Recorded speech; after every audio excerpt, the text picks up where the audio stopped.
Okay, in this video we'll be looking at the beginning of chapter 5, looking at antiderivatives and indefinite integrals. So these are almost the same thing, but in this chapter we look at basically the inverse of the derivative as an operation. So we spent most of this course taking derivatives, but now we sort of want to go backwards. What happens when we try and ask the question, what function whose derivative is the function we're looking at? Like in this question here, we're saying, what function that when I take the derivative, I get x squared plus 5x plus 1. So just like we had rules for derivatives, we'll have rules for antiderivatives, or we'll generally call these integrals. So first we have the power rule. So this is probably the most important rule we'll have in this course. In a calculus sequence like calculus 1, 2, and 3, it's in calculus 2 that you get to learn a lot about finding antiderivatives or finding integrals of functions. But in this course, we just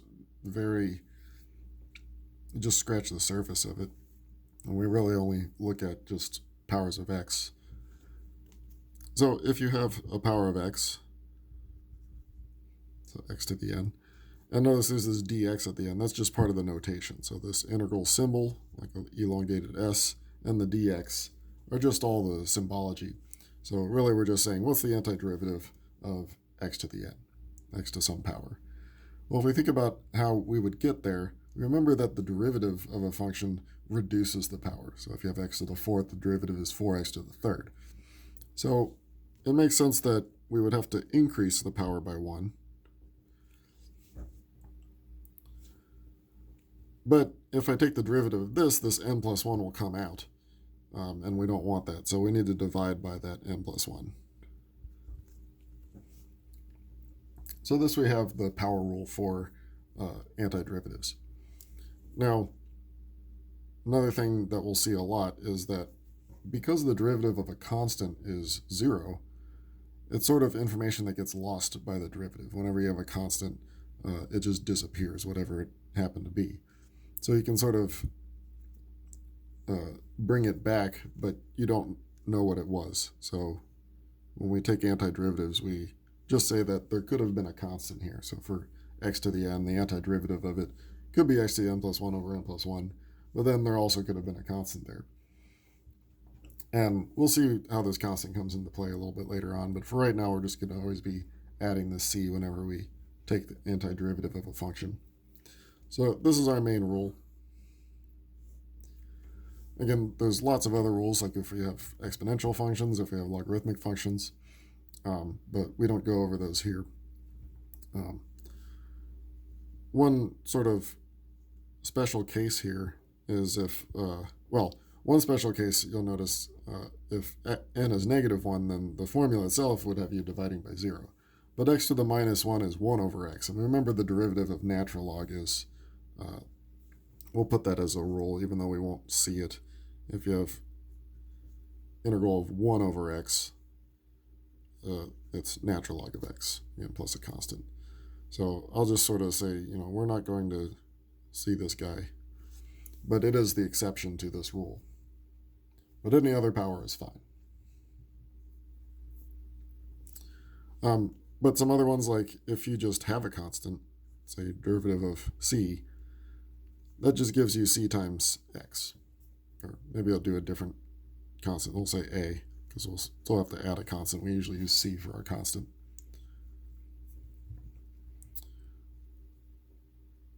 Let's see, was there any...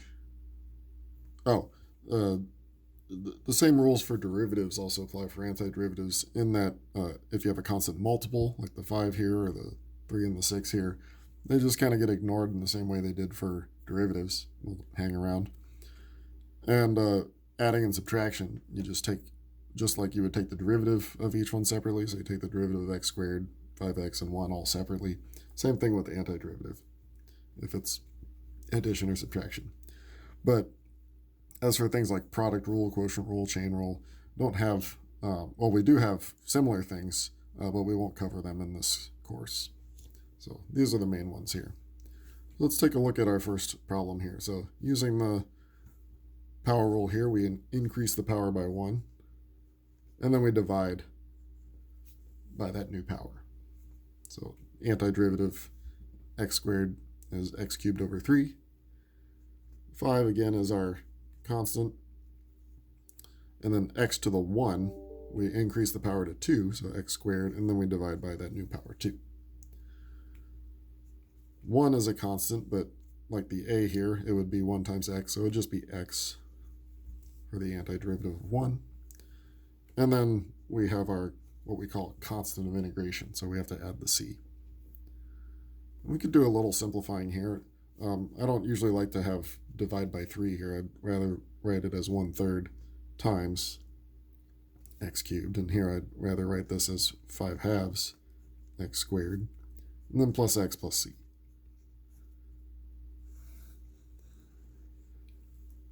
Now, since derivatives are still very familiar to everyone, you can always check yourself. If I take the derivative here, I should end up with this. So I take the derivative, the 3 comes out, cancels that out, gives me x squared. 2 comes out, cancels that 2 out, gives me 5x. And the derivative of x is 1, and the derivative of a constant is 0. So it checks out. So you can always do that with any of these just to check yourself. Our next one, again, 3 is a constant multiple, so we get x to the 4th over 4.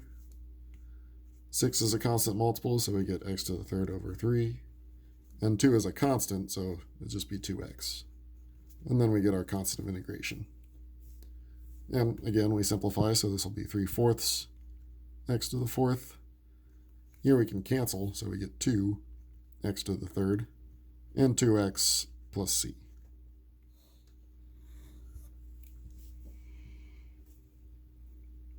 Now for these next two, remember we don't have quotient rule, so we can't tackle this using something like that. We have to split it up. So if we divide each by the t squared, I get 1, and then I get 1 over t squared, which I'll write as t to the minus 2. So similar to with derivatives, we write things with negative exponents if they're in the denominator. So I haven't taken in the antiderivative yet, I've just rewrote it. But now I can take the antiderivative. The 1, now before we said, antiderivative of 1 is x. That's true if your function is in terms of x, but if it's in terms of another variable like t, the derivative of 1 would be t.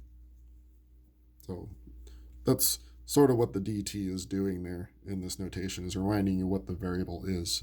So if it's dx, then your variable is x. If it's dm, your variable is m. Okay, now we be careful here. Our power rule says we increase the exponent by 1, so that would give us t to the minus 1, and then we divide by that minus 1. And so simplifying this would be t minus 1 over t. And we still need our c. I forgot it here, but I'll put it here. So t minus 1 over t plus c. Similar here, we have a quotient, but we don't have a quotient rule for antiderivatives. So we need to split this up. And I'll first write this as a x to the 1/3 as we split it up. So 5x over x to the 1/3 plus 4 over x to the 1/3. And now I want to bring it up. Or, well, here cancel, because 1 minus 1/3 would be x to the 2/3, so 5x to the 2/3. And this one I just bring up, so 4x to the minus 1/3. Okay, so this is what we're taking the integral of. So now we use the power rule, this time with some fractions. So 5 is our constant multiple. And now you could do, we add 1 to the exponent, we'd get, I guess I'll do it this way first. So adding 1 to 2/3 gives us 5/3, so we have to divide by 5/3. Adding 1 to negative 1/3 gives us 2/3, so x to the 2/3, and then we divide by 2/3. But it might be nicer to instead, I'll just put or, since we're dealing with fractional exponents, dividing by that fractional exponent is really the same as multiplying by the reciprocal. So it might be nicer if you just did it this way. We do x to the 5/3, and then put 3/5 in front. And same thing here. got x to the 2/3, and so we put a 3/2 in front. And you can do that in general here. You could have called this 1/4 x to the 4th, 1/3 x to the 3rd. That's usually what I would do, but it's really up to you what's more comfortable. We still have our constant, and simplify, we can cancel out a 5. We get 3 x to the 5/3, and here we could cancel out a 2, and we get a 6 x to the 2/3, and we still got our constant.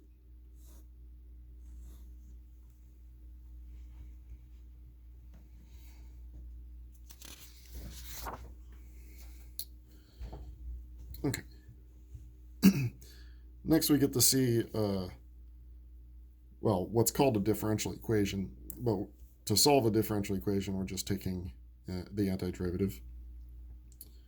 And we get to find out what the constant is. So if you know a particular value of the function, then you could use that to find what the constant is. So here we're told that the derivative of some function is 20x cubed minus 4x. So that means the original function is the antiderivative of that function.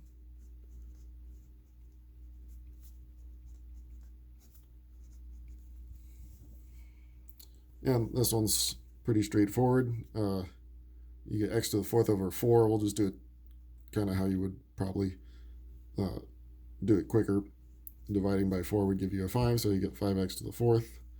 Here you get x squared over 2, so canceling a 2 out, you get 2x squared. And we get our constant of integration. So that's our function. Our function looks like 5x to the 4th minus 2x squared plus some constant. Now, this says f of 1 equals 3. That is going to help us narrow down what that constant is. It says that if I plug in 1 into this function, I should get 3. And so you can see how this now becomes an equation that you could solve for the c. So this is just 5 minus 2, so that's 3. So you get 3 plus c is equal to 3. And so in this case, you get c is equal to 0. So in other words, in this particular case, there is no constant. Or you could just say the constant is 0. So that's our final answer here. In our next one, we're told that the second derivative of a function is x squared. So that means we'd have to take the antiderivative twice. That's telling us that the first derivative is the antiderivative of x squared, which would give us 1/3 x cubed plus some constant. But then the original function would then be the antiderivative of that.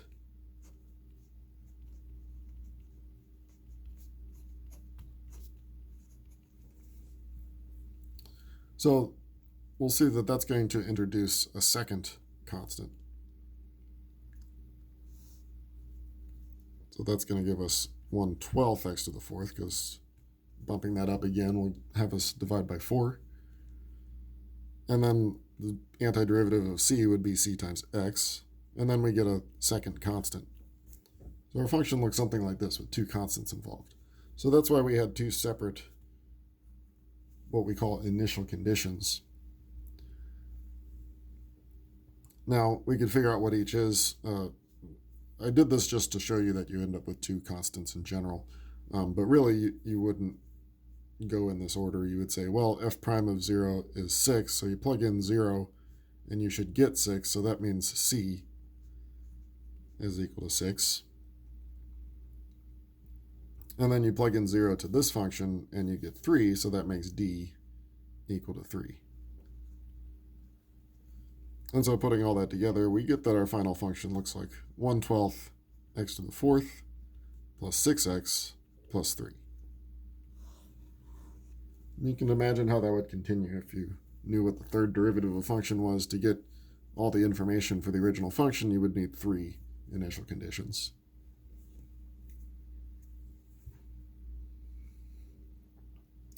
Okay, so now we get some applications that involve going backwards. So we know that the derivative of a cost function is what we call its marginal cost. So if we want to come back to the original cost function, we take the antiderivative. So if the derivative of the cost is 1 over 50x plus 10, then that means the cost function is the antiderivative of the marginal cost.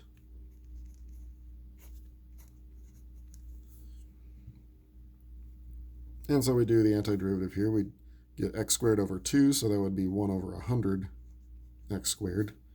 And 10 becomes 10x, and we get some constant. I'll put a little c because we already have capital C here.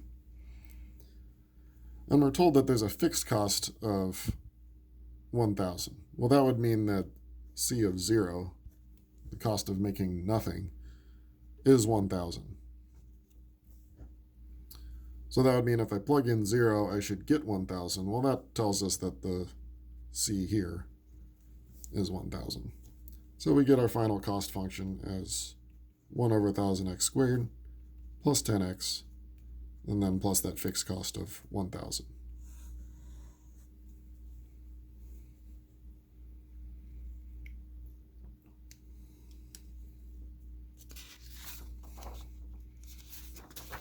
Okay, a couple more applications here.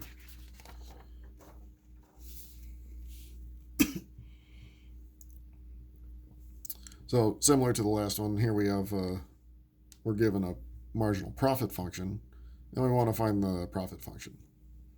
So the profit function would be the antiderivative of the marginal profit, so minus 18x plus 1650.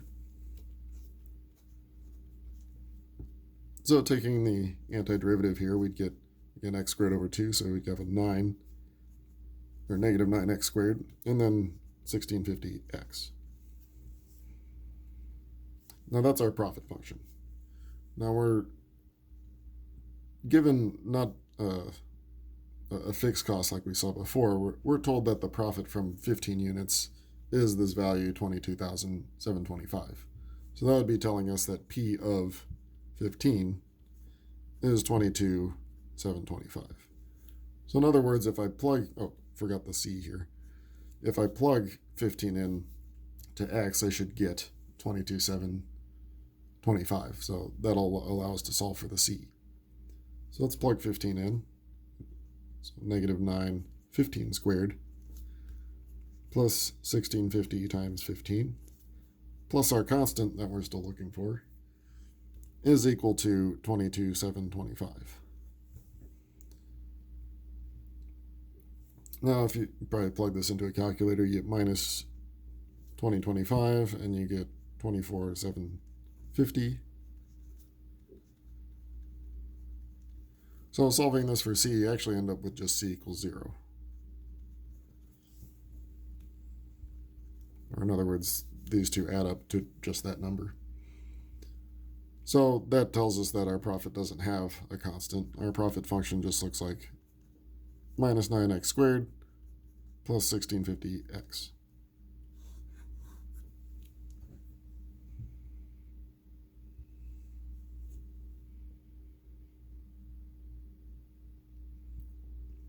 Okay, our last example here.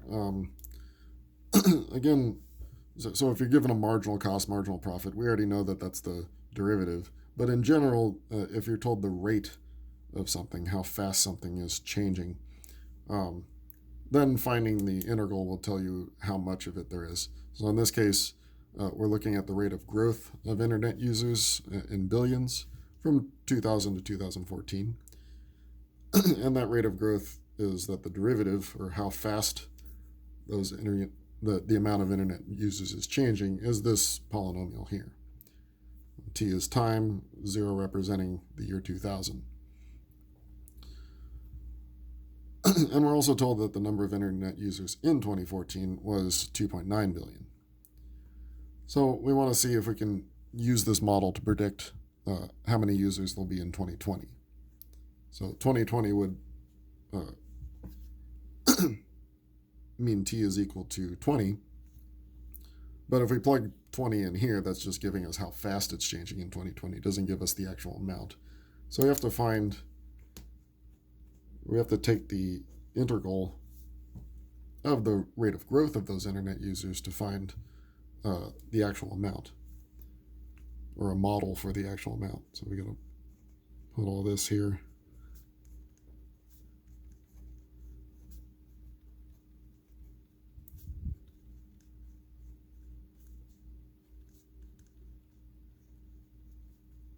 Okay. So the antiderivative isn't too hard. You just look at each of these powers of t and do the power rule. So this would be t to the fourth over 4. So you divide this number by 4. So you end up with 0.000044 t to the fourth. This one would be t cubed over 3. So divide this by 3. 0.00081 t cubed. For this one, t squared over 2, so divide by 2, 0.0035 t squared. And then this one doesn't have a t, so constant just tacks on the t.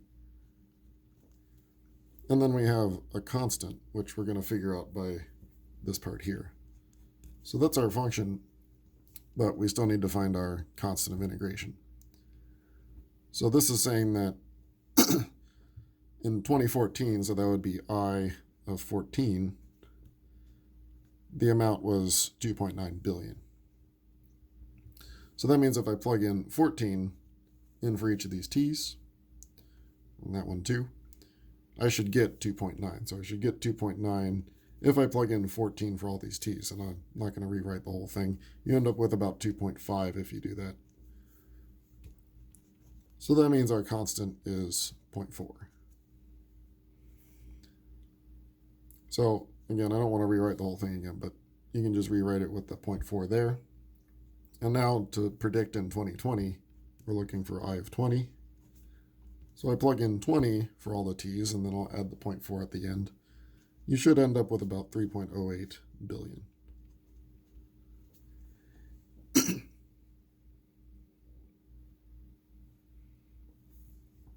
So another thing to interpret here is that 0.4, it's the constant. So that means when t equals 0, you would get 0.4. So in the year 2000, this model is saying there was only about 0.4 billion, or about 400 million internet users back in the year 2000. Okay, so next video, we'll skip a couple sections in 5.2 and we'll go to 5.4, looking at how the antiderivative gives us areas of shapes. Okay.